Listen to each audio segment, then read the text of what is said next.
Hello বন্ধুরা, তোমরা দেখছো রেকর্ডিং মোড ট্রাভেল আর তোমাদের সঙ্গে আমি প্রদীপ্ত। বুঝতেই পারছো 2023 শেষ হচ্ছে আর 2024 আসছে। আর বছরের এই সময়টা মানে এই ঠান্ডার বেশ আমেজটা, ডিসেম্বর জানুয়ারি এই সময়টা আমরা জানি প্রচুর আমরা বেড়াতে যাই, মানে পিকনিক বা উইকেন্ড ট্যুর, ছোটোখাটো কাছে পিঠে ডেস্টিনেশন। এবং এই রকমই ট্যুর করার সময় যেহেতু এই সময়টায় রাশ অনেক বেশি থাকে, সেই জন্য আমরাও চিন্তায় পড়ে যাই একেবারে শেষ মুহূর্তে কোথায় বেড়াতে যাব, কোথায় একটু পকেট ফ্রেন্ডলি হতে পারে, কীরকম কস্টিং হতে পারে, ছোট গ্রুপ বড় গ্রুপ। আজকে সেরকমই একটা খুব চমৎকার দুটো বা তিনটে ডেস্টিনেশনের উইকেন্ড ড্রাইভের সন্ধান তোমাদের দেব। পুরো ট্যুর প্ল্যান থাকবে, পুরো খরচ থাকবে। আর এই ঠান্ডার সময় আমরা তোমাদের সন্ধান দেবো একটা হট ডেস্টিনেশনের। একটা নয়, একসঙ্গে তিনটে: চাঁদিপুর, দুবলাগড়ি আর বাগদা। তাহলে গোটা এপিসোডটা দেখতে হবে, একদম স্কিপ করলে চলবে না। আর যদি এখনও এই চ্যানেলটাকে সাবস্ক্রাইব না করে থাকো তাহলে একটু নিচে এখানেই একটা সাবস্ক্রাইব বাটন পেয়ে যাবে, ওটাতে ক্লিক করে অল নোটিফিকেশান অন করে নাও। ট্রাভেল টপিকে জেনারেলি আমরা যে কোনো সিরিজ বেড়াতে গেলে ফিরে আসার পর তার ট্যুর প্ল্যান, বিভিন্ন ছোটোখাটো টিপস কিংবা তার সম্পূর্ণ খরচ নিয়ে আলাদা এপিসোড করেই থাকি। এক্ষেত্রে তোমরা জানো যে আমরা যখন সেপ্টেম্বরে চাঁদিপুর দুবলাগড়ি ট্রিপ করেছিলাম, তারপরে এই এপিসোডটা আসতে একটু দেরি হলো, কিন্তু যেটা বলে সবার কা ফল হামেশা মিঠা হতা হয়। তো আশা করছি এই ব্লগটা তোমাদের অনেক ইম্পর্ট্যান্ট ইনফরমেশন দিয়ে উপকার করবে। এবং যেহেতু রেকর্ডিং মোড ট্রাভেলে আমরা সবসময় রোড ট্রিপ করে থাকি, সেই জন্য আজকের এই আলোচনাটা আমরা শুরু করব কিন্তু আমাদের ট্যুরের ফিক্সচার দিয়ে এবং গাড়ি, পেট্রোল, ফাস্ট্যাগ এই সংক্রান্ত সমস্ত বিবরণগুলো দিয়ে। যারা আমাদের ওই সিরিজটা দেখেছো তাদের তো মনেই আছে, আর যারা দেখোনি তাদের জন্য বলে দিই, আমরা কিন্তু টোটাল এই ট্যুরটা করেছিলাম কলকাতা থেকে, বলতে পারো 4 রাত 5 দিনের। এবং সেই ট্যুরটায় আমরা 4জন ছিলাম, আমি, বিদিশা এবং বাবা মাও সঙ্গে ছিল। অর্থাৎ বলতে পারো পুরো একটা ফ্যামিলি উইকেন্ড ড্রাইভ এবং একটু এক্সটেন্ডেড উইকেন্ড। তার কারণ আমরা দুটো ডেস্টিনেশনে 2 রাত করেছিলাম। আমরা 2 রাত ছিলাম চাঁদিপুরে এবং আমরা স্টে করেছিলাম চাঁদিপুর পান্থনিবাসে, সব ডিটেলসে আসছি পরে। দুবলাগড়িতে আমরা ছিলাম দুবলাগড়ির ওশিয়ান ব্রিজ রিট্রিটে এবং ওখান থেকেই আমরা ঘুরে দেখে নিয়েছিলাম বাগদা। আমাদের এই যে 4 রাত 5 দিনের ট্যুর, তাতে আমরা নিজেরাই গাড়ি ড্রাইভ করে যাই, অন্যান্য বারও যা হয় এবারেও তাই। কিন্তু এবারে যেহেতু গাড়িতে 4জন ছিল এবং তার পাশাপাশি আমরা যে রুটটা ফলো করে গিয়েছিলাম, অর্থাৎ আমরা প্রথম দিন জার্নি স্টার্ট করেছিলাম বাঁশবেড়িয়া থেকে এবং যেরকম রুট হয় কোলাঘাট হয়ে আমরা শেষ পর্যন্ত গিয়েছিলাম একদম ন্যাশনাল হাইওয়ে ধরে বালাসোর পর্যন্ত। সেখান থেকে আমরা চাঁদিপুর হয়ে তারপরে আমরা আবার এসেছিলাম চাঁদিপুরের সমস্ত সাইট সিইং করে এবং আমরা তারপরে এসেছিলাম দুবলাগড়িতে। দুবলাগড়ি থেকেই আমরা গাড়িতে ঘুরে নিয়েছিলাম বাগদা এবং ফিরেছিলাম একই রুট ধরে। এই টোটাল আমাদের 4 রাত 5 দিনের যে ড্রাইভ, তাতে গাড়ি চলেছিল 767 কিলোমিটার। এই তথ্যটা এই কারণেই বললাম কারণ আমরা জানি যে তোমরা অনেকেই অনেক সিরিজ শেষে আমাদের কাছে প্রশ্ন করো যে রাস্তার কন্ডিশন কেমন ছিল, টোটাল কত গাড়ি রান হলো। আমি জানি এগুলো নিয়ে তোমাদের কৌতূহল থাকে, সেই জন্যই 767 কিলোমিটার আমাদের গাড়ি রান হয়েছিল এবং আমাদের টোটাল পেট্রোল খরচ হয়েছিল 44.88 লিটার, প্রায় 45 লিটারের কাছাকাছি। গাড়িতে কিছুটা তেল ছিল এবং আমরা তারপরে দুবার ফুয়েল ফিল ইন করতে হয়েছিল আমাদের এই 4 দিনে। দুবারই আমরা ফিল করেছিলাম কিন্তু উড়িষ্যায়, আর তখন আমাদের উড়িষ্যায় তেলের দাম চলছিল, পেট্রোলের দাম চলছিল নর্মাল পেট্রোলের 103 টাকা 4 পয়সা। সেই হিসেবেই কিন্তু আমরা এই সিরিজে তোমাদের সমস্ত খরচগুলো বলছি এবং আমরা গাড়ির থেকে মাইলেজ পেয়েছিলাম 17.09 কিলোমিটার/লিটার। আমাদের টোটাল পেট্রোলের জন্য দুবার ফিল ইন করায় আমাদের খরচ হয়েছিল 4,641 টাকা। আর আমাদের এই টোটাল জার্নিতে আমরা যে রুটটা ফলো করে গিয়েছিলাম সেই রুটে আমাদের ফাস্ট্যাগ লেগেছিল 750 টাকা। অর্থাৎ যদি তোমরা রানিং কস্ট নিয়ে আগ্রহী হও, অর্থাৎ পেট্রোল এবং তার পাশাপাশি ফাস্ট্যাগ সব মিলিয়ে এই ট্যুরে আমাদের খরচ হয়েছিল 5,391 টাকা। এই যে 4 রাত 5 দিনের ছোট্ট মজাদার ড্রাইভ, সেই ড্রাইভে কিন্তু সমুদ্রের ধারেও ড্রাইভ ছিল, হাইওয়ে ড্রাইভ ছিল, টুকটাক একটু শহরের মধ্যে ড্রাইভ ছিল, আবার একটু পাহাড়ি মানে একটু উঁচু নিচু রাস্তা সেরকম ড্রাইভও ছিল।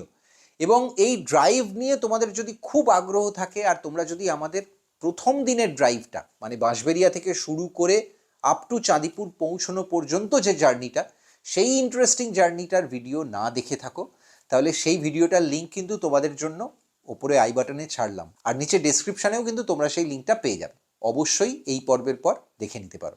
চাঁদিপুর বা দুবলাগড়ি দুটোই যেহেতু ঘুরতে ভালোবাসা বাঙালির কাছে খুব হট ডেস্টিনেশন, এবং এমন অনেকেই আমরা আছি যারা স্পেশালি শীতকালের এরকম উইন্ডোগুলোতে, যেখানে হয়তো একটা এক্সটেন্ডেড উইকেন্ড পাওয়া যাচ্ছে, অর্থাৎ শনি রবিবারের সঙ্গে আরও একটা এক্সট্রা ছুটির দিন আছে, সেই রকম ক্ষেত্রে আমরা অনেক সময় কিন্তু বিচ সাইডে ছুটে যাই, অর্থাৎ একটা সমুদ্রের ধারের ডেস্টিনেশন যেখানে বেশ কয়েক ঘন্টায় শহর থেকে পৌঁছানো যাবে, আবার যেদিন ফিরবো সেদিন খুব সহজে হ্যাসেল ফ্রিতে ফিরে আসা যাবে, এবং গিয়ে আরামসে এক রাত বা দু রাত কাটানো যাবে ফ্যামিলির সঙ্গে বা বন্ধুদের সঙ্গে বা মনের মানুষের সঙ্গে। তো সেই রকম ডেস্টিনেশন আমরা খুঁজি, এবং সেই তালিকায় চাঁদিপুর বা দুবলাগড়ি দুটো ডেস্টিনেশনই কিন্তু খুব পছন্দের লিস্টে রয়েছে বাঙালির, এবং সেই জন্যই আমরা কিন্তু এই ডেস্টিনেশনগুলো বেছে নিয়েছিলাম। এবার চলে আসি আমাদের অ্যাকোমোডেশনের পার্টটায়। চাঁদিপুরে তোমরা জানো যে হোটেলের অপশান প্রচুর, এবং সেখানে রিসর্ট আছে, তার পাশাপাশি উড়িষ্যা গভর্নমেন্টের অর্থাৎ ওটিডিসির নিজস্ব পান্থনিবাস আছে। আমরা কিন্তু বুক করেছিলাম ওটিডিসি পান্থনিবাস। এই সম্পর্কে তোমাদের বলে রাখি, তোমরা অনেকেই চাঁদিপুর, পুরী, বরকুল, রম্ভা, চিল্কা এই ধরনের জায়গায়, যে জায়গাগুলো স্পেশালি উড়িষ্যার খুব ডেস্টিনেশন বলতে পারো, ট্যুরিস্ট হাব, সেই রকম জায়গাগুলোতে তোমরা অনেকেই কিন্তু সরকারি প্রপার্টি অ্যাকোমোডেশনের জন্য খোঁজো।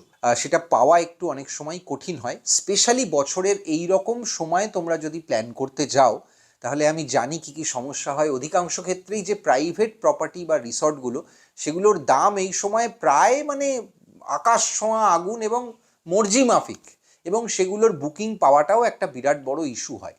আমরা কিন্তু অনেক আগে থেকে যেহেতু এই প্ল্যানটা করেছিলাম, এবং আমরা সেপ্টেম্বরের গোড়ায় গিয়েছিলাম, বর্ষার সময় যে সৌন্দর্যটা সেটা উপভোগ করব বলে সমুদ্রের এবং ওই গোটা অঞ্চলটার, সেই জন্য আমরা কিন্তু আগে বুক করেছিলাম, এবং তার কৃতিত্বটা অবশ্যই আমি বিদিশাকে দেব।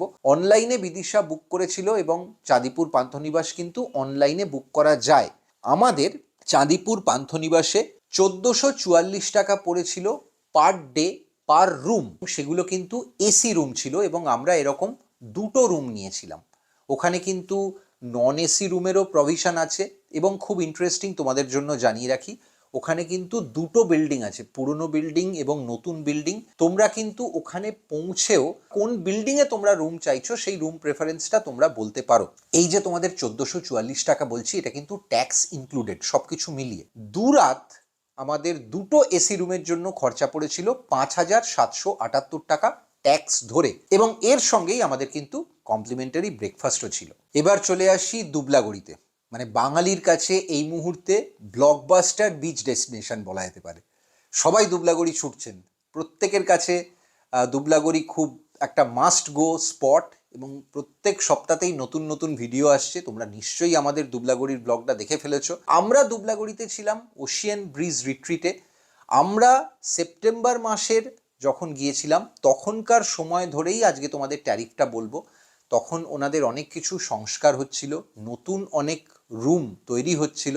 এতদিনে সেগুলো নিশ্চয়ই তৈরি হয়ে গেছে, এবং এতদিনে হয়তো ট্যারিফও একটু চেঞ্জ হয়েছে। এবং ওরা ওখানে যখন আমরা ছিলাম আমাদের বলেও ছিলেন, যখন ওখানে সিজন থাকে এবং স্পেশালি এই ফেস্টিভ সিজনগুলোর সময় ওদের ভাড়া কিন্তু একটু ওঠানামা করে। সুতরাং অবশ্যই তোমরা প্ল্যান করলে যাওয়ার আগে নিচে ডেসক্রিপশানে ওনাদের নম্বর দিয়ে দেবো, ফোনে কথা বলে নিতে পারো এই মুহূর্তে কি ট্যারিফ বা কি ডিসকাউন্ট বা আদৌ এই মুহূর্তে কি প্ল্যান চলছে, এবং অবশ্যই বুকিং পাবে কিনা, কতটা ফাঁকা আছে, সব কিছুই। আমরা ছিলাম ব্যাম্বু কটেজে, এবং ব্যাম্বু কটেজে ওখানে পুরো সিস্টেমটাই কিন্তু হোমস্টের মতো, অর্থাৎ ওটা একটা রিসর্ট হলেও ওখানে কিন্তু থাকা এবং খাওয়া ধরে পার হেড হিসেবে পার ডে একটা কস্টিং থাকে। সেটা আমাদের ক্ষেত্রে পড়েছিল প্রায় 1600 টাকা, 1599 টাকা প্রিসাইসলি। আমরা কিন্তু ওখানে এরকম দুটো ব্যাম্বু কটেজ নিয়েছিলাম। তোমাদের এই প্রসঙ্গে বলে রাখি যে ব্যাম্বু কটেজগুলো কিন্তু নন এসি। এখন ওখানে বেশ কিছু এসি রুমেরও প্রভিশন তৈরি হয়েছে, কিন্তু আমরা যখন গিয়েছিলাম তখন কিন্তু ওখানে সেই প্রভিশনটা ছিল না। আমাদের এই দুটো রুমের জন্য যে টাকাটা লেগেছিল, এবং তার সঙ্গে ওখানে আমরা এক্সট্রা কিছু খরচ আমাদের হয়েছিল ওই প্রপার্টিতে। যেমন আমরা বারবিকিউ করেছিলাম একদিন, এছাড়া আমরা টুকটাক কিছু খাবার দাবার এক্সট্রা নিয়েছিলাম, জল এক্সট্রা নিয়েছিলাম, যেগুলো তোমাদের হয়তো লাগতেও পারে, নাও লাগতে পারে। তোমাদের একটা খরচের আইডিয়া দেওয়ার আমি চেষ্টা করছি। আমাদের জন্য দুটো ব্যাম্বু কটেজ, 2 রাত আমরা ছিলাম, সেজন্য আমাদের খরচ হয়েছিল 14,142 টাকা।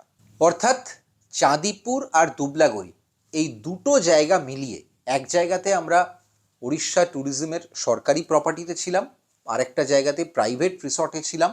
এই দুটো মিলিয়ে আমাদের শুধু থাকার জন্য মোট খরচ হয়েছিল 19,920 টাকা। এটাই কিন্তু এই বেড়ানোর সব থেকে বড় খরচা ছিল। দুবলাগড়িতে আমরা যে ওশিয়ান ব্রিজ রিট্রিটে ছিলাম, সেখানে প্রপার্টিটা কেমন এবং সেখানে খাওয়া দাওয়া কেমন, এই সব কিছু নিয়ে তোমাদের মনে যদি কৌতূহল থাকে, এবং আমরা তোমাদের এক্ষেত্রে জানিয়ে রাখি, আমরা কিন্তু কোনো, ওনারা আমাদের আমন্ত্রণ করেছিলেন বা কোনো স্পন্সার্ড ভিডিও বা এরকম কোনো কোলাবোরেশনে ভিডিওটা করিনি। একেবারে আমাদের ওখানে গিয়ে যেটা মনে হয়েছিল, ফার্স্ট হ্যান্ড এক্সপিরিয়েন্স এবং তার পাশাপাশি অনেস্ট যে রিভিউ, সেটাই আমরা তোমাদের জন্য দেওয়ার চেষ্টা করেছি। যদি সেই ব্লগটা তোমরা না দেখে থাকো, তাহলে দুবলাগড়ি ব্লগটার লিঙ্ক ওপরে আই বাটনে দিয়ে রাখছি, একই সঙ্গে ডিসক্রিপশনেও পেয়ে যাবে। অবশ্যই এই ভিডিওটার পর একবার চেক করে নিও। আগেই তোমাদের বললাম যে দুবলাগড়ি ওশিয়ান ব্রিজ রিট্রিটে বা দুবলাগড়িতে আরও অন্যান্য যেসব প্রাইভেট প্রপার্টিগুলো রয়েছে, এই প্রসঙ্গে বলে দিই, ওখানে কিন্তু সবই প্রাইভেট রিসর্ট, প্রত্যেকটাতেই অসম্ভব দাম, কস্টলি প্রপার্টি। সুতরাং যাওয়ার ক্ষেত্রে বুকিং পাওয়াটাও একটা সমস্যা। তোমরা অবশ্যই যেখানেই থাকো না কেন, সব জায়গাতেই সিস্টেমটা প্রায় এক, অর্থাৎ থাকা এবং খাওয়া একই সঙ্গে ইনক্লুডেড। আর এই খাওয়াটার মধ্যে একেবারে যাওয়ার সঙ্গে সঙ্গে ওয়েলকাম ড্রিঙ্ক থেকে শুরু করে লাঞ্চ, তারপর বিকেলবেলার স্ন্যাক্স, রাত্রের ডিনার, পরের দিনের ব্রেকফাস্ট, সব কিছু প্যাকেজের মধ্যেই ধরা থাকে। থাকার সঙ্গে খাওয়াটা ধরেই ওনারা খরচটা বলেন। এবং তারপর তোমাদের যদি কোনো স্পেশাল প্রেফারেন্স থাকে বা তোমরা আলাদা কিছু, অর্থাৎ বারবিকিউ বা এই ধরনের কিছু যদি তোমাদের স্পেশাল কিছু চাহিদা থাকে, সেটাও ওনারা প্রোভাইড করার চেষ্টা করেন। তার জন্য কিন্তু খরচা আলাদা লাগে। আমরা তোমাদের যে থাকার খরচাটা বললাম, তার সঙ্গেই এই পার্টগুলো প্যাকেজে ইনক্লুড ছিল। প্যাকেজের বাইরে যেগুলো ছিল, এবং আমরা এই 4 রাত 5 দিনের ট্যুরে অন্যান্য যে সমস্ত জায়গায় থেমেছি, জলখাবার খেয়েছি বা লাঞ্চ করেছি, জল, স্ন্যাক্স, টুকটাক খাওয়া দাওয়া, এই সমস্ত কারণে আমরা বাইরে যে সমস্ত জায়গায় খেয়েছি, এবার চলে আসি সেই খরচটার হিসেবে। আমাদের সেই খরচটা কিন্তু খুব বেশি একেবারেই হয়নি। আমরা 4 জন ছিলাম এবং 5 দিন ঘুরেছি, সেই হিসেবে দেখতে গেলে আমাদের এই খরচটা হয়েছিল 4,002 টাকা। পাহাড় বা সমুদ্রের ধারের ডেস্টিনেশন ছাড়া আমরা এমন অনেক জায়গায় যাই বেড়াতে, যেখানে প্রচুর সাইট সিইংয়ের স্পট থাকে। তোমাদের মনে রাখতে হবে, চাঁদিপুর কিন্তু সেরকম একটা স্পট। দুবলাগড়িতে আলাদা করে সাইট সিইং এর এরকম কোনো জায়গা এখনো সেভাবে না থাকলেও, পুরো জায়গাটাই নেচার তোমরা দেখতে যাবে, বন্ধুদের সঙ্গে মজা করতে যাবে, পরিবেশটা ভালো লাগবে। এই সমস্ত কারণে চাঁদিপুরে কিন্তু প্রচুর সাইট সিইং করার মতো জায়গা আছে, এবং সেই জায়গাগুলোর ক্ষেত্রে আলাদা করে অনেক সময় পার্কিং চার্জ দিতে হয়, অনেক ক্ষেত্রেই এন্ট্রি ফি লাগে। কোথাও ক্যামেরা নিয়ে ঢুকতে গেলে তার জন্য এক্সট্রা টিকিট করতে হয় বা এক্সট্রা চার্জ দিতে হয়, এবং এই ধরনের কিছু টুকটাক বেড়াতে গেলে এই খরচাগুলো যে কোনো বেড়ানোর সঙ্গে লেগেই থাকে। তো সেই হিসেবে আমাদের এবারের এই 4 রাত 5 দিনের যে ট্যুর চাঁদিপুর এবং দুবলাগড়িতে, সেখানে আমাদের এই মিসলেনিয়াস খরচাটা, অন্যান্য খরচটা হয়েছিল 690 টাকা। যখন চাঁদিপুরেরই কথা উঠলো, তখন তোমাদের মনে হতে পারে আমরা চাঁদিপুর গেলাম আর পঞ্চলিঙ্গেশ্বর গেলাম না, তা কি হয়? আমরা পঞ্চলিঙ্গেশ্বরও গিয়েছিলাম, এবং পঞ্চলিঙ্গেশ্বর দেখা তো হয়েই ছিল, তার সঙ্গে আরো অসাধারণ, দুর্দান্ত, একেবারে লাইফে প্রথমবার বেশ কিছু এক্সপিরিয়েন্স হয়েছিল। সেটা তোমরা যারা আমাদের ওই ব্লগটা দেখোনি, তারা কিন্তু এখনো বস মিস করছো। সেই জন্য ওই ব্লগটা অবশ্যই দেখে নিও। গোটা সাইট সিইং, কোথায় কোথায় ঘুরবে, কিভাবে আমরা ঘুরেছিলাম, সব কিছু ডিটেলে দেওয়া আছে। লিঙ্ক দিয়ে দিলাম ওপরে আই বাটনে, ডেসক্রিপশানেও লিঙ্কটা পেয়ে যাবে। এবার চলে আসি মোট খরচে, অর্থাৎ যেটার জন্য তোমরা এতক্ষণ অপেক্ষা করেছিলে। এই মোট খরচের মধ্যে অবশ্যই ইনক্লুডেড রয়েছে আমাদের গাড়ির জন্য যে খরচটা, পেট্রোলের খরচ, ফাস্ট্যাগের খরচ, এই সমস্ত কিছু। তার সঙ্গে পার্কিং বা আনুষঙ্গিক যেগুলো, সেগুলো ইনক্লুডেড। অবশ্যই রিসর্ট বা পান্থনিবাসে থাকার খরচটা, এবং টুকটাক খাওয়া দাওয়া বা যে খরচগুলো বললাম, সেই খরচ সব মিলিয়ে আমাদের এই 4 রাত 5 দিনের ট্যুরের জন্য বাড়ি থেকে বেরোনো এবং ফিরে আসা পর্যন্ত খরচ হয়েছিল 30,003 টাকা।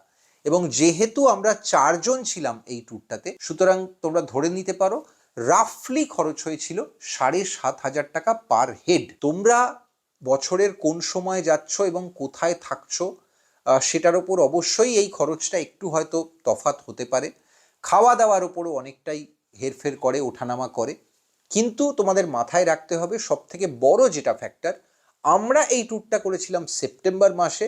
তোমরা যদি এখন যাও তাহলে তোমাদের জাস্ট একটা রাফ আইডিয়া, একটা ধারণা দেওয়ার জন্যই আমরা এই ভিডিওটা করছি। অবশ্যই যতগুলো রেফারেন্সের কথা বললাম প্রত্যেকটা নাম্বার এই ভিডিওর সঙ্গে ডিসক্রিপশানে তোমাদের দিয়ে দেবো, যাতে যাওয়ার আগেই তোমাদের বাজেটটা বুঝে নিতে কোনো সমস্যা না হয়। ডিসেম্বরের পরেই জানুয়ারি আর 2023-এর পরেই 2024।